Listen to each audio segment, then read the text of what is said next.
question hour over. Honorable members,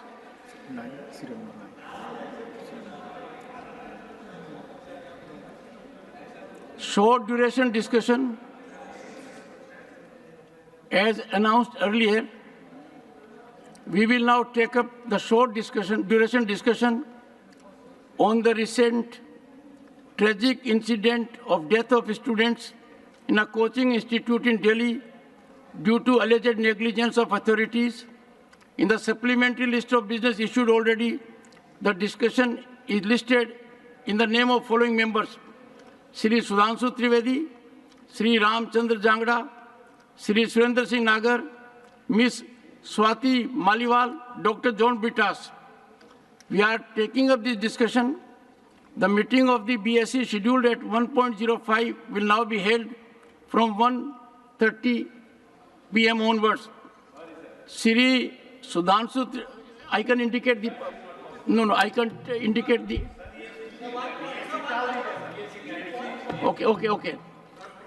okay. Honorable members, I will notify time of the BSE later on. And at the moment, it will not take place at 1:05. The procedure, honorable members, the first member or in his absence, the second member, and so on, in whose name the discussion stands, makes a short statement. Thereafter, members are called to speak party-wise. At the end of the discussion, the minister concerned replies and the discussion is concluded. Under this provision, there is no formal motion before the House, nor is there any voting. The member who raises the discussion has no right of reply. I now call upon the members whose names have been received for participation in the discussion.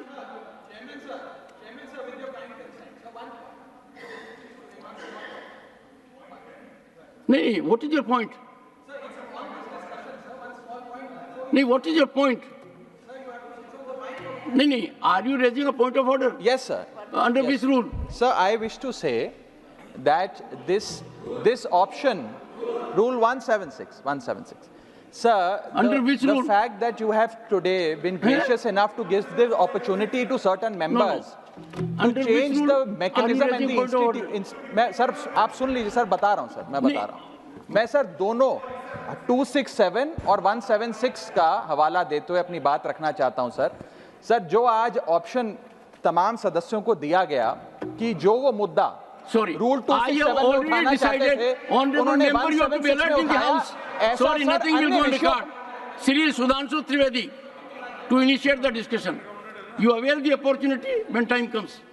And honorable members, I will accommodate as many members as would be keen to participate. I also request the members, this unfortunate incident has reflected concern all over the country, and therefore let us come out with proper diagnosis, proper suggestions, constructive suggestions. Shri Sudhanshu Trivedi. माननीय सभापति महोदय, आज 19 minutes. 19. One line. Shekhar ji, 1 line. जी. माननीय सभापति महोदय, आज मैं बहुत भारी मन से इस विषय के ऊपर अपना विचार रखने के लिए आपके समक्ष प्रस्तुत हूं. एक इस विषय में महत्वपूर्ण बात यह है कि इस विषय पे सभी तरफ से एक समान कंसर्न उभर कर सामने आ रहा है. इस सदन में हम इस विषय पे चर्चा कर रहे हैं, दूसरे सदन में भी इस विषय पे कार्य स्थगन प्रस्ताव के नोटिस हैं, जिसमें कांग्रेस पार्टी की तरफ से भी हैं, और इस सदन में आम आदमी पार्टी की प्रतिनिधि की तरफ से भी यह विषय लाया गया है. यह दर्शाता है कि यह विषय कितना व्यापक और कितनी संवेदना की दरकार रखता है. सभापति महोदय, दिल्ली भारत की राजधानी है. यहां पर लोग अपने जीवन की और राष्ट्र के सेवा की अनेक आकांक्षाओं को लेकर आते हैं.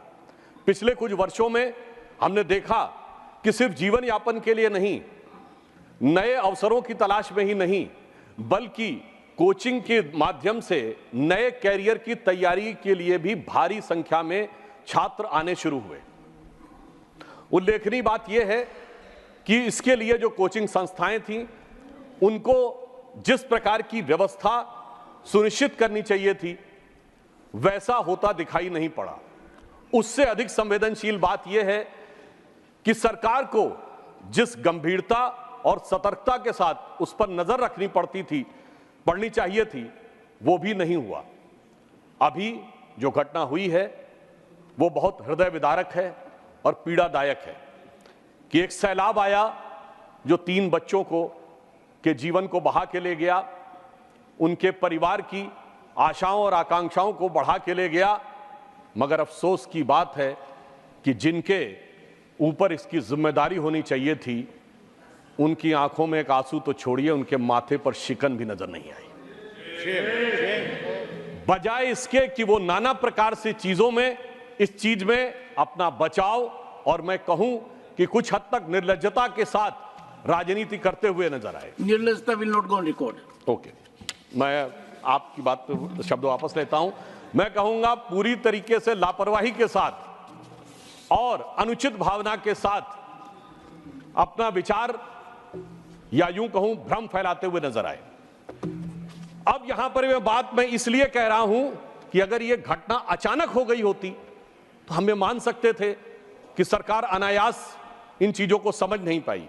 मैं सदन के समक्ष यह विषय आपके माध्यम से रखना चाहता हूं कि इस विषय पे संबंधित छात्रों के द्वारा अनेक कंप्लेंट्स की गई और उन कंप्लेंट्स के रिमाइंडर भी किए गए, जिसमें एक कंप्लेंट 26 जुलाई को एक छात्र के द्वारा की गई है, जिसमें उसने बहुत साफ लिखा है कि वो करोल बाग का निवासी है।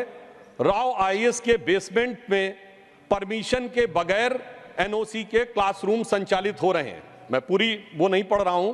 अंत में वो कहता है कि श्रीमान जी से विनम्र अनुरोध है कि इस प्रकार के बड़े बड़े यूपीएससी के कोचिंग संस्थान जो विद्यार्थियों का जीवन दांव पर लगाकर अवैध जगहों पर कक्षाओं को संचालित कर रहे हैं, इन पर कड़ी कार्रवाई की जाए। ये 26 जून का है। ये एप्लीकेशन कहां दी गई? ये एप्लीकेशन एनसीटी दिल्ली को रिसीव की गई है, ministry department of grievances description में। Put it on the table of the house also. Definitely हम ये पुट कर देंगे, आप फ्लोर पे रखता हूं। और उसमें रिमाइंडर भी है। रिमाइंडर है, कोई कार्रवाई नहीं हुई, 15 जुलाई का रिमाइंडर। उसमें वो ये कहते हैं कि sir it is very important and urgent to take the action. फिर 22 जुलाई को, एक हफ्ते के बाद, फिर वो रिमाइंडर देता, sir please take action, the issue of student safety is there. मगर इसके बावजूद सरकार के कान पर जू नहीं रेंगती है और इतनी बड़ी घटना अंजाम हो जाती है।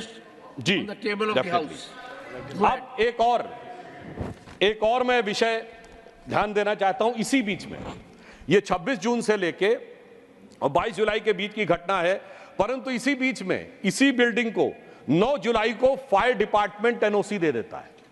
यानी ये कार्रवाई चल रही है। वो एनओसी की कॉपी भी मैं आपके समक्ष रख सकता हूं और एनओसी में बेसमेंट को स्टोरेज के लिए दिखाया गया है। अब यदि वो फायर डिपार्टमेंट ने एनओसी दी है और स्टोरेज के लिए दिया है तो क्या बगैर इंस्पेक्शन के किया?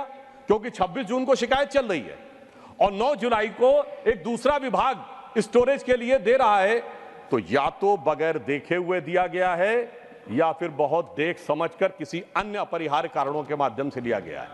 तो इसलिए हम ये कह सकते हैं कि ये अपने आप में एक लापरवाही नहीं, बल्कि ये एक प्रकार का एक आपराधिक कृत्य है, एक प्रकार की क्रिमिनल नेग्लिजेंस है, जिसमें जानते बूझते बच्चों को उस हद तक उनके जीवन को खतरे में डालने के तक ले जाया गया।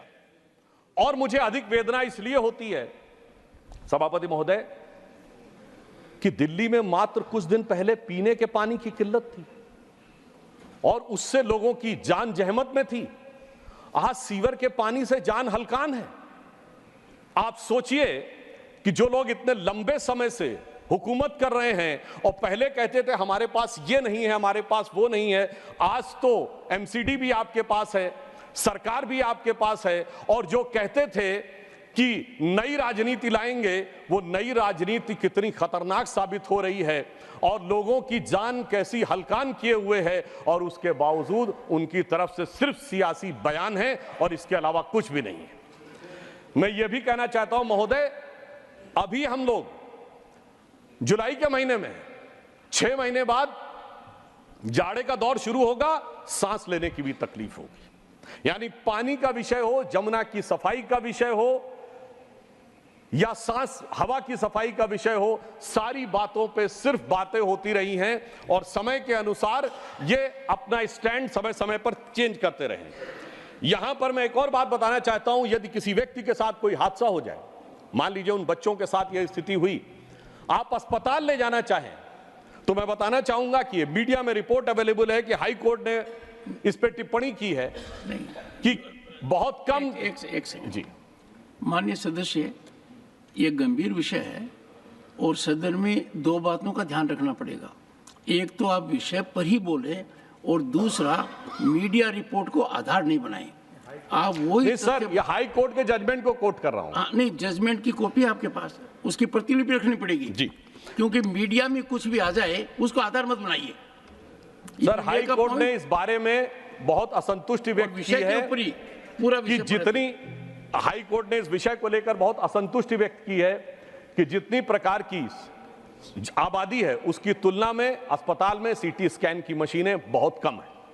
यह वेल नोन फैक्ट है, पब्लिक डोमेन में। और इतना ही नहीं, मैं तो कांग्रेस के प्रदेश अध्यक्ष का बयान कोट करना चाहूंगा, जिसमें उन्होंने कहा था कि 32 अस्पतालों में से 68 ऐसे हैं जहां पर ऑपरेशन थिएटर काम ही नहीं कर रहा है। यह कांग्रेस के प्रदेश अध्यक्ष का बयान। अर्थात ये मैं सिर्फ ये बताना चाहता हूं, लोगों की जान के प्रति लापरवाही का विषय की सीमा तक है और उस सीमा पर चलते हुए ये स्थितियां इस प्रकार की आती हैं कि नोटिसेस छात्रों के द्वारा हैं, आगाह जनता के द्वारा किया जा रहा है, परंतु उसके बावजूद हमारी दिल्ली की सरकार इस विषय में किसी भी प्रकार का कोई प्रभावी कार्रवाई नहीं कर रही। आज मैं आपके माध्यम से पूछना चाहता हूं कि दिल्ली सरकार के पीडब्ल्यूडी डिपार्टमेंट और एमसीडी को, क्योंकि इसमें जो मुख्य कारण रहा, सफाई नहीं की गई, सीवर में स्लिटिंग की सफाई नहीं की गई, जिसकी वजह से सीवर का पानी बैकफायर किया और मात्र 2-3 मिनट के अंदर पूरा का पूरा बेसमेंट जिस तरीके से भर गया। इसमें 2-3 पक्ष हैं। पहला, बेसमेंट पे काम करने की परमिशन किस डिपार्टमेंट ने दी? दूसरा, यदि वो परमिशन दी गई, क्या उसके बाद कोई इंस्पेक्शन नहीं हुआ? तीसरा, कि यदि उसके ऊपर कोई शिकायत की गई तो उसके ऊपर कोई कार्रवाई की गई नहीं। और चौथा, आसपास के सीवरों की जो स्लज थी उसकी सफाई की गई या नहीं, इस बारे में जानकारी या सदन जानने की आवश्यकता रखता है, क्योंकि इन चारों चीजों ने मिलकर उन 3 बच्चों की जान के साथ खिलवाड़ किया है। मगर अफसोस की बात यह है कि हमारी सरकार दिल्ली की, जो इतना प्रचार करती है कि हमने ये किया, हमने वो किया, मगर आज तक वो ऑथेंटिक डाटा नहीं दे पाए कि सीवर्स की, स्लज की सफाई के लिए उन्होंने क्या काम किया है, जिसकी वजह से इस प्रकार की घटनाएं ना हो। जब से वो सरकार में आए हैं, ये एक वेल नोन फैक्ट है कि जल बोर्ड का घाटा 74,000 करोड़ रुपए हो गया है। यानी एक तरफ आपके संस्थान निरंतर घाटे में जाते चले जा रहे हैं, दूसरी तरफ उसमें भ्रष्टाचार के आरोप लगते चले जा रहे हैं, तीसरी तरफ शिकायतें आती चली जा रही हैं, और इसके बावजूद भी उनके ऊपर किसी प्रकार का कोई प्रभाव नजर नहीं आ रहा है। इसलिए यह आवश्यकता है कि सदन इस विषय के ऊपर बहुत गंभीरता से विचार करे।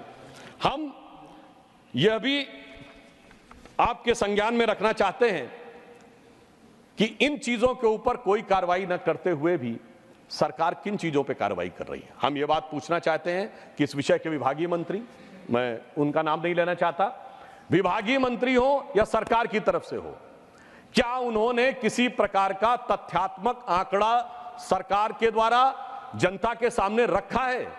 नहीं रखा है। उन्होंने आकर सिर्फ बयानबाजी की है। यह दर्शाता है कि उनका उद्देश्य वास्तविकता, क्योंकि वास्तविकता तो वो मेरे विचार से सभापति महोदय सामने रखने की स्थिति में ही नहीं है, और उन्होंने इस विषय पे कितना मद में व्यय किया है, मैं आपके माध्यम से पूछना चाहता हूं कि सीवर की सफाइयों को लेकर उन्होंने कितना व्यय किया, जबकि यह बात लोगों की जानकारी में उपलब्ध है कि दूसरी चीजों पे बहुत व्यय किया है। एडवर्टीजमेंट के ऊपर 2012-13 में जब कांग्रेस की सरकार थी तो 13-14 करोड़ रुपए व्यय होता था, अब 568 करोड़ रुपए व्यय। मैं पूछना चाहता हूं कि बिल्डिंग्स के कंस्ट्रक्शन के ऊपर, जांच के ऊपर, सीवर के ऊपर कितना उन्होंने व्यय किया है 2021 में? संजय, नहीं सर, उसी पे बात कह रहा हूं। हम बिल्कुल जानना चाहते हैं, सरकार को ये, देश की जनता को जानने का हक है कि यदि 50 गुना अधिक खर्चा हुआ है प्रचार में, तो कितना गुना खर्चा हुआ है सीवर की सफाई में, कितना गुना खर्चा हुआ है इन चीजों के समस्या के निदान। एक सेकंड सुनिए। नहीं, nothing will go on record. Sanjay, nothing will go on record. मौत की तारीख and it is expunged. No, listen to me, one second, nothing is going on record. Honorable member ji, honorable member, one second, nothing will go on record, please सदन के नेताजी दोनों तरफ सुनिए। मैं सदस्यों से कहूंगा, ये अत्यंत गंभीर मुद्दा है। इस पर जब विज्ञापन की बात आई तो आप और हम सब रोज देखते हैं अखबार का पहला page coaching, second page coaching, third page coaching. इतना भारी खर्चा कहां से आता है? उस छात्र से आता है जो अपने सपने को साकार करना चाहता है। नंबर 2, मैं सदस्यों को से आग्रह करूंगा, इस पर सुझाव दीजिए। सीमित दायरा है कोचिंग का, जहां आवश्यकता इस भारत को स्किल की है, स्किलिंग के लिए इतना कुछ हो रहा है। कोचिंग एक सीमित दायरे में सभी को उसमें डाल रहे हैं। ये एक ऐसा साइलो हो गया है जो गैस चैम्बर से कम नहीं है। तो आज के दिन सदस्यों को इस ओर ध्यान देना चाहिए और आगे के मार्गदर्शन की बात करनी चाहिए। ये घटना दुखद है, पर इस घटना जो लोग 3 गए हैं उनकी आत्मा को संतुष्टि मिलेगी। यदि अगर इस सदन में हम सुझाव देंगे कि हमारे देश के नवयुवकों को कितने मौके हैं, किन किन जगह मौके हैं। मैं आपको एक बात बताता हूँ, जब मैं इसरो गया मैं आश्चर्यचकित रह गया। वहां कोई IIT का नहीं था, कोई IIM का नहीं था, सब गांव के थे, गांव के स्कूल के पढ़े हुए थे। यदि अगर हम डिसाइलो नहीं करेंगे समस्या होगी। तो Sudhanshu ji, make constructive suggestions also. Sir, मैंने यह विषय के संदर्भ में ही कहा है, क्योंकि समस्या जल निकासी के कारण हुई। जल निकासी के लिए जो PWD, MCD और जल बोर्ड जिम्मेदार है, यदि वो हजारों करोड़ के घाटे में जा रहा है तो सरकार निरंतर उस चीज पे ध्यान न देकर, जहां जल निकासी की बड़ी समस्या है, यदि प्रचार पे ध्यान दे रही है, तो यह विषय सदन के माध्यम से जनता के ध्यान में हम अवश्य लाना चाहेंगे। इसलिए मैंने सिर्फ यह फैक्ट रखा कि एक दिशा में 50 गुना अधिक खर्च किया गया और दूसरी तरफ वो कर्जे में दबता चला गया, उधर कोई ध्यान नहीं दिया गया जल बोर्ड के लिए। इसलिए मैंने यह तथ्य आपके संज्ञान में रखा। यहां पे मैं यह भी कहना चाहूंगा, मैं विषयांतर में नहीं जाना चाहता था, परंतु हमारे माननीय सदस्य ने कहा तो मैं यह भी कहना चाहूंगा, इसी दौर में सैकड़ों करोड़ का शीशमहल बन के तैयार हो गया, मगर सीवर की सफाई नहीं हो पाई। और यदि मेरी बात पे आपत्ति है हमारे सम्मानित सदस्य को, तो वो ये आंकड़ा सामने रख दें कि कितना खर्चा उन्होंने उस कंस्ट्रक्शन पे किया था और कितना इन्होंने खर्चा इस कंस्ट्रक्शन पे किया है। तो मेरे विचार से जनता के सामने दूध का दूध, पानी का पानी हो जाएगा। ये बात इसलिए आवश्यक है कि ये मामला सिर्फ एक कानूनी नहीं है, ये मामला सिर्फ तकनीकी नहीं है कि कोई टेक्निकल फेलोर हो गई है। ये मामला एक जहनी सोच का है, जिसमें कि लोगों की जान की कीमत के बारे में बहुत हल्के तरीके से सोचा जाता है और किसी दूसरे प्रकार की राजनीति के बारे में बहुत भारी तरीके से सोचा जाता है। मैं वैसे तो एक और आपके सामने फैक्ट रखना चाहूंगा, हो सकता है कि मेरे विरोधियों को इस बात के ऊपर बहुत आपत्ति हो, इन्होंने कई और मदों में कई गुने खर्चा बढ़ाया है। 2012-13 में वक्फ बोर्ड को 1.25 करोड़ रुपए देते थे, अब 71 करोड़ रुपए दे रहे हैं, वहां 70 गुना बढ़ा दिया है। मगर मैं पूछना चाहता हूं कि इन चीजों की सफाई के लिए, कंस्ट्रक्शन के लिए कितना गुना पैसा बढ़ाया है, इस बारे में जानकारी दें। यह दर्शाता है कि जांच हो, धन का आवंटन हो, उसके ऊपर निगरानी रखनी हो या उसके ऊपर बयान देना हो, किसी भी प्रकार की कोई संवेदना नजर नहीं आती है।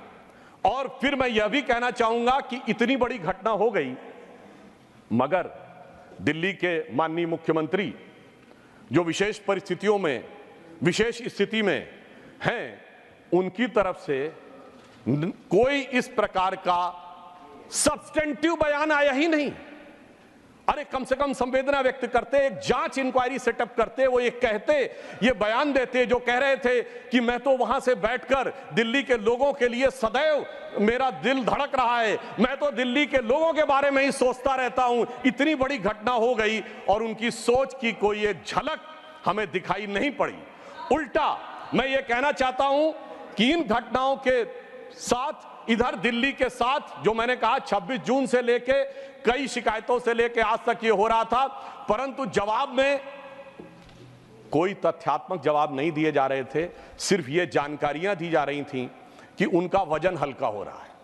मुझे लगता है कि अगर उन्होंने अपने कामों पे ध्यान दिया होता तो मैं उनके अच्छे स्वास्थ्य की कामना करता हूं कि वो स्वस्थ रहे, परंतु मैं कहना चाहता हूं यहां वजन हल्का होने का विषय नहीं है, यहां किरदार हल्का होने का विषय है। और जिस प्रकार का आचरण आम आदमी पार्टी ने दिखाया है वो निश्चित रूप से उनके आचरण के और उनकी सरकार के परफॉर्मेंस पे संजय बिल्कुल महोदय उस पर चर्चा हो रही है। नहीं देखिए क्यों, इसमें कौन सी बात है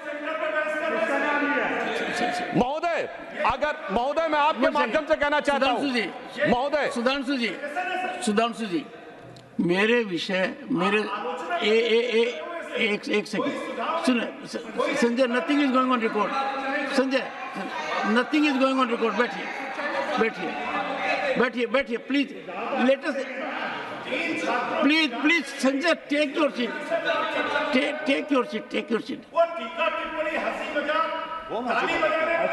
हाँ वाह देखिए, नहीं nothing is going on record please, nothing is going on record. नहीं नथिंग इज। हाँ महोदय, देखिए मैं आपके माध्यम से और भी बात स्पष्ट करना चाहता हूं, यदि हमारे सम्मानित सदस्य को आपत्ति है। सरकार के मंत्री आते हैं, सरकार के विषय में बोलते हैं। मैं पूछना चाहता हूं पिछले इतने महीनों में आगे सरकार के मंत्रियों ने कितनी बार सरकार के विषय में बोला है, सरकार की कार्रवाई में बोला है, और यही विषय बोला है ना जिनको लेकर इनको आपत्ति है। मैं आपके माध्यम से यह बात पूरे देश के सामने रखना चाहता हूं कि उनके मंत्री, सरकारी मंत्री आके, जिनका काम सरकार के कार्यों के बारे में टिप्पणी देना है, वो आकर वजन हल्का होने की बात करते थे। यदि यह बात मैंने आज याद दिला दी कि उन्होंने अपने कामों पे ध्यान दिया होता तो यह स्थिति नहीं होती। तो उनको इस बात पे आपत्ति हो रही है। तो यहां पर मैं एक और बात भी कहना चाहता हूं दुखी मन से, मगर यह भी बताते हुए कि सिर्फ बातें करने से काम नहीं होता है, कम से कम कार्य करने चाहिए, गंभीरता से करने चाहिए। उसके बाद मैं 2-3 अपने मन के सुझाव भी व्यक्त करूंगा। वो उनके लिए कहना चाहूंगा कि चंद बातें करना और मुतमई होना नहीं अच्छा। सियासत आखिरी दम तक सभी को आजमाती है, बहुत गलती की गुंजाइश नहीं होती सियासत में, जरा किरदार हल्का हो कहानी डूब जाती है।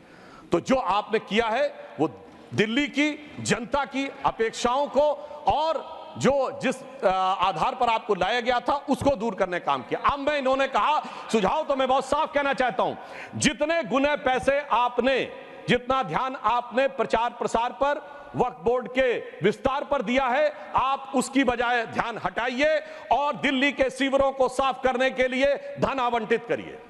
दूसरा सुझाव यह है कि कोचिंगों के ऊपर आप सारे कोचिंग संस्थानों के बारे में एक सूची लीजिए और उस सूची को लेकर यह सुनिश्चित करिए कि उन्होंने जो जो चीजें की हैं वो अपने मानकों का पालन कर रहे हैं या नहीं। और मैं आपके माध्यम से यह भी अनुरोध करना चाहूंगा कि कृपया हमारे माननीय सदस्य सदन के पटल के ऊपर क्या इस विषय पर कोई ऑथेंटिक डॉक्यूमेंट रख सकते हैं कि अब तक, यानी इस घटना होने से पहले तक, क्या उनकी सरकार ने किसी भी प्रकार का कोई भी कार्रवाई बगैर जांच के अथवा जांच के करके दिखाई है क्या?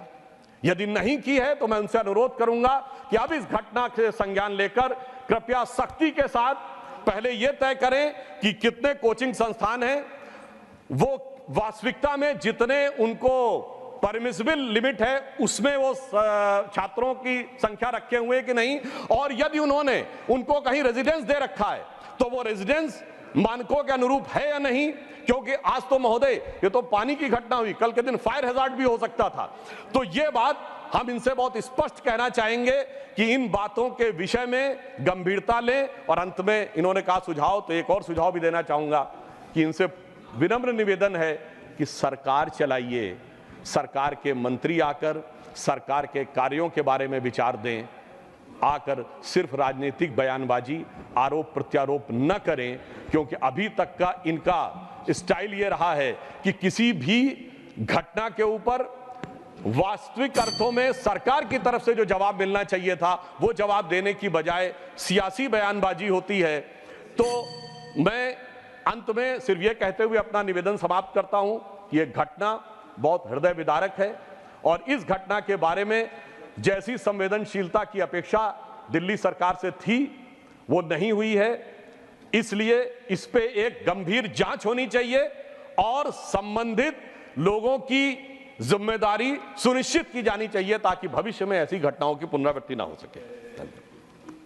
श्री रणदीप सिंह सुरजेवाला